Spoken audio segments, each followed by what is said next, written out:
Dalam masa yang sama, kita kena faham. Kita dalam berjuang ni, kita kena faham. Parti-parti ni alat. Sementara bukan sampai kiamat parti ni. Parti-parti ni tidak kekal. Dia akan hilang. Dia akan mapuh. Dia akan hancur. Dia akan lemah. Ada yang kuat. Ada yang kuat menjadi lemah. Ada yang jadi pecah parti-parti ni. Dan ada yang berkubur parti ni. Negara-negara pun begitu. Tidak kekal. Fana dia panggil. Bahasa Arab fana. Wa kullu man 'alaiha fan. Fan. Fana. Setiap yang ada di bumi ni, maknanya akan hancur, akan habis. Fana maknanya. Parti ni alat ciptaan manusia. Dia sekadar alat. Jangan lebih daripada tu. Maksud saya ni bukan tak boleh main parti. Semua kita boleh main parti. Boleh masuk, boleh keluar. Tak ambuh pun tak apa. Tapi ia sekadar alat. Saya cerita ni takut berlebihan. Ada di kalangan kita kadang-kadang berlebihan pula. Main parti tak salah, berlebihan. Macam boleh kereta. Kereta tu alat. Dah boleh kereta main berlomba pula. Main berlanggar-langgar pula. Dah ikut double line. Dah ikut dia panggil api merah, api hijau, api kuning. Ada jaga molek.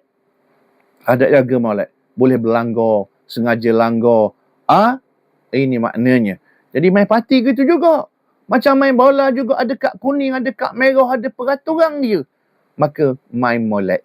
Parti main molek. Sila main parti ni jadi macam agama pula parti. Nyepuja.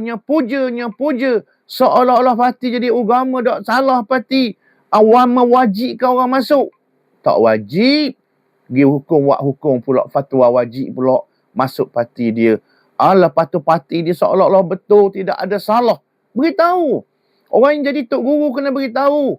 Kita berlawan parti ni, jangan berlebihan. Tok Guru kena kata gitu. Tok Guru kena kata, ingat kawan-kawan, pengikut-pengikut, muslimin muslimat, saudara-saudara. Main parti ni jangan balas dah lalu. Kita nak dengar ulama kata begitu. Kita nak dengar Tok Guru kata begitu. Tok Guru kata membelawan dengan UMNO, membelawan dengan PKR, membelawan dengan PAH. Jangan berlebihan. Macam main bola sudahlah. Orang UMNO tu orang Islam. Orang PAH orang Islam. Orang PKR orang Islam. Mereka orang Islam. Jangan membuat lawanmu macam lawan Islam. Mereka bukan munafik. Mereka ni bukan menentang Islam. Bukan tolak Islam. Bukan tidak beriman. Bukan musuh Allah. Tok Guru khabar begitu. Baru comel. Baru ada balah. Ini bagi api pula. Main gelar. Main babi. Main anjing. Main kata neraka. Main gelar munafik. Kata tak beriman. Kata musuh Allah. Ini tak boleh. Tak boleh. Kita kena ingat. Parti-parti ni sementara saja. Parti ni sementara saja. Jangan lebih. Ini agama, ni agama, ini parti, ini mazhab, ini politik, ini akidah. Biar kita tahu. Hak mana Islam? Hak mana agama? Agama kita orang panggil apa? Orang panggil Islam. Dah peka hak mana? Akidah hak mana? Mazhab hak mana? Pandangan manusia hak mana? Wahyu Allah hak mana? Sabda Nabi hak mana? Parti hak mana? Jamaah-jamaah hak mana? NGO hak mana? Biar kita boleh beza. Bila boleh beza, tidak melampau kita. Kita faham dah parti ni dak lewat sungguh hangat. Siapa baloh-baloh, siapa beci-beci, siapa tak mau salam. Sekejap. Siapa tak mau salam, siapa tak mau tengok, siapa dak jawab salam. Allah, main parti apa ni?